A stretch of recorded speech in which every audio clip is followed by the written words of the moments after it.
Before I begin, I hate to break the bad news, but I'm giving you guys a pop quiz. So don't be afraid to yell it out for me. I'm going to ask you a series of quick questions. What's 5 times 7? 35. 7 times 8? 9 times 9? Seems like you guys know your multiplication. But allow me to explain, because some of you might have learned your multiplication facts years ago, and for some of you, maybe even decades ago. For me, there was only one way to be smart. Growing up, I was given these timed times table worksheets in my 3rd grade and 4th grade student life.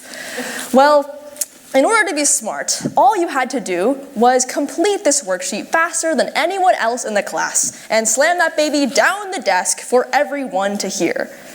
If you were able to do that, you were definitively the coolest kid in the class, the coolest kid on the playground, and I wanted to be you.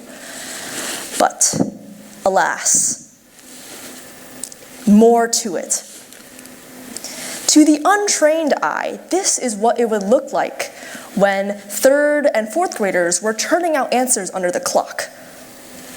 But to me, the seasoned warrior, this is how it would feel. Now, in terms of intelligence, there are 2 forms which are most commonly recognized, and that is street smart and book smart. I'm sure you all are already well aware of the archetype. The street smart kid is the one that's rugged on the edges, a little bit blocky, a little bit individualistic maybe, and the book smart kid is the kid with the 1600 SAT. She has an AP course load, dual credit maybe, set to go to Stanford or an Ivy League of your choice. But I want you all to tell me which one you personally have been conditioned to believe is more important when it comes to navigating life. So all in favor of street smart, please raise your hand. And book smart. It seems pretty split, surprisingly. But for me, and I believe to be the case with many other children of immigrants, book smart was the only way to go. I was taught it was like a recipe for the rest of your life, quite literally. The ingredients were simple. You would get straight A's. You would get an internship at some prestigious company, maybe Goldman Sachs. You'd end up in an Ivy, smooth sailing for the rest of your life. So a successful one. But it was only until I entered late middle school, or even early high school, when I realized that my cookie-cutter definition wasn't quite cutting it. I met people that were intelligent in many other ways, people that were extremely good at expressing themselves, their opinions, and communicating thoughts. I met people that were really good at understanding abstract concepts that I couldn't even begin to grasp, and I would be stupid for thinking that those people were not intelligent. But that primitive understanding of intelligence, the one-dimensional one, the one that's akin to times table sheets, is still very pervasive in our society today. My experiences have been also confirmed by science. A study by Howard Gardner, a psychology professor from Harvard University, published a study confirming this in 1983. In it, he proposed a pluralistic view of intelligence. And there are just 9, maybe even more than 9, pieces of intelligence that are defined by the unique ways in which we approach problems. In his study, here are just 9 of them: musical, naturalist, spatial, interpersonal, linguistic, bodily kinesthetic, interpersonal, existential, and of course our best buddy, logical mathematical intelligence. So, needless to say, my perspective on intelligence have been confirmed by my own experiences and by science, yet society didn't seem to agree with me. Today, 55% of the American workforce believes that their place of employment is doing enough to promote diversity, equity, and inclusion policy. To put that into perspective, about half of the American workforce believes that their environment is not actively seeking out new perspectives. That's heartbreaking and detrimental to our economy as well. Because when you have new dimensions and new differences, you open up so much more.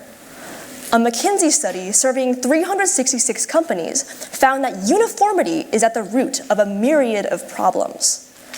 At best, teams with uniformity develop less ideas, and at worst, they run the risk of letting their inherent biases drive groupthink. That means that a male and female engineer might have differences in the way they would approach a problem, as different as night and day. But that is a good thing. The same study found that companies with firms that were partnered together with management teams that were diverse in gender and ethnicity were up to 25% more likely to be above the national industry's financial return rate.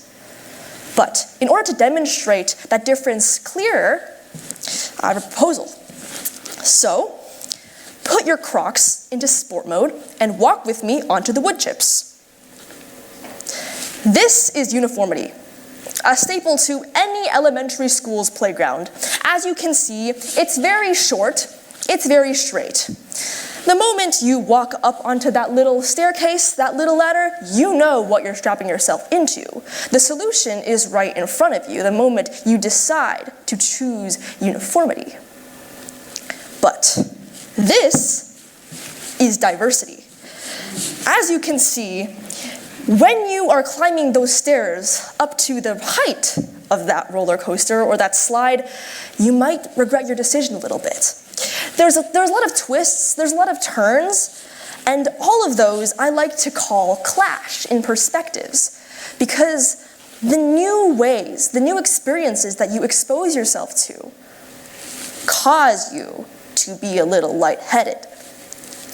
But I can promise you that the innovations and the connections that you get out of the experience are well worth it. The same way that choosing to ride Godzilla at Six Flags would be the best choice. But in order to apply that knowledge, allow me to give some examples.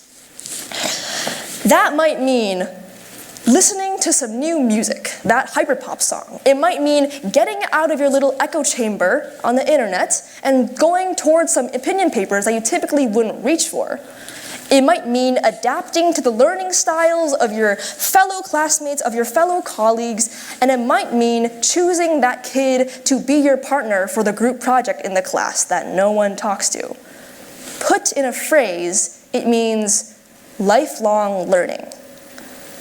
So, if there's one thing I ask you to take away from my presentation, it's that you make yourself into that kid on the playground and that you choose the better slide. Thank you.